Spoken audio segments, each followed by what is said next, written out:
Assalamualaikum warahmatullahi wabarakatuh.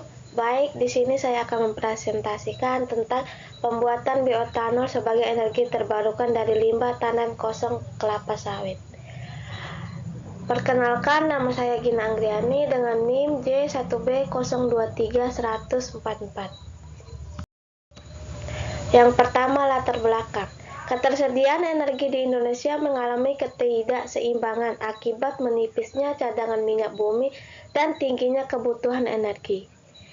Hal ini mendorong pencarian sumber energi baru dan terbarukan atau EBT, salah satunya adalah bioetanol. Bioetanol generasi kedua menjadi pilihan yang berkelanjutan karena memanfaatkan limbah lignoselulosa seperti tandan kosong kelapa sawit yang melimpah dan tidak bersaing dengan bahan pangan.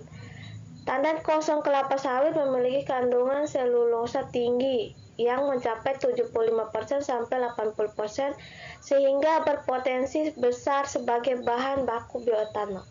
Selanjutnya, pendahuluan.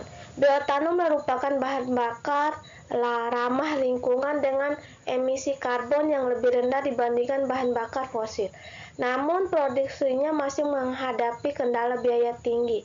Penelitian ini berfokus pada pengembangan proses produksi bioetanol gelombang kedua dari tandan tangkos kelapa sawit melalui optimal tahapan pretreatment, hidrolisis, fermentasi, dan destilasi untuk meningkatkan efisiensi dan hasil etanol. Adapun tujuan dan manfaat dari pembuatan bioetanol sendiri yaitu yang pertama tujuan. Di sini tujuan penelitian adalah untuk mengembangkan proses produksi bioetanol generasi kedua dari tandan tangkos kosong kelapa sawit dengan memodifikasi setiap tahapan proses untuk mendapatkan kadar etanol yang optimal serta menentukan konsentrasi ragi dan waktu fermentasi yang paling efektif. Yang kedua yaitu manfaat.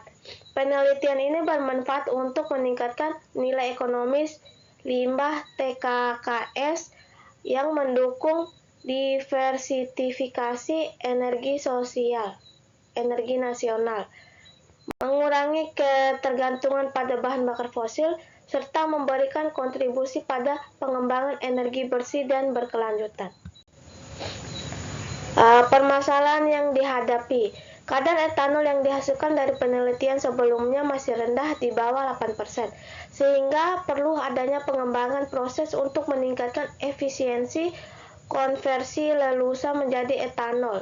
Selain itu, tingginya kandungan lignin dalam tangkos kosong kelapa sawit menghambat proses hidrolisis dan fermentasi. Adapun pembahasannya di sini yaitu tandan kosong kelapa sawit yang selama ini menjadi limbah padat perkebunan ternyata memiliki potensi besar sebagai bahan baku etanol atau bioetanol. Proses konversinya dimulai dengan tahap pretreatment untuk memecahkan struktur lignin dan selulosa yang keras, misalnya dengan metode street exfoliation atau perendaman alkali. Selulosa yang telah terbuka kemudian dihidrolisis menggunakan enzim khusus untuk menguraikan menjadi gula sederhana seperti glukosa. Gula hasil hidrolisis ini lalu difermentasi dengan ragi Saccharomyces cerevisiae yang akan mengubah menjadi etanol.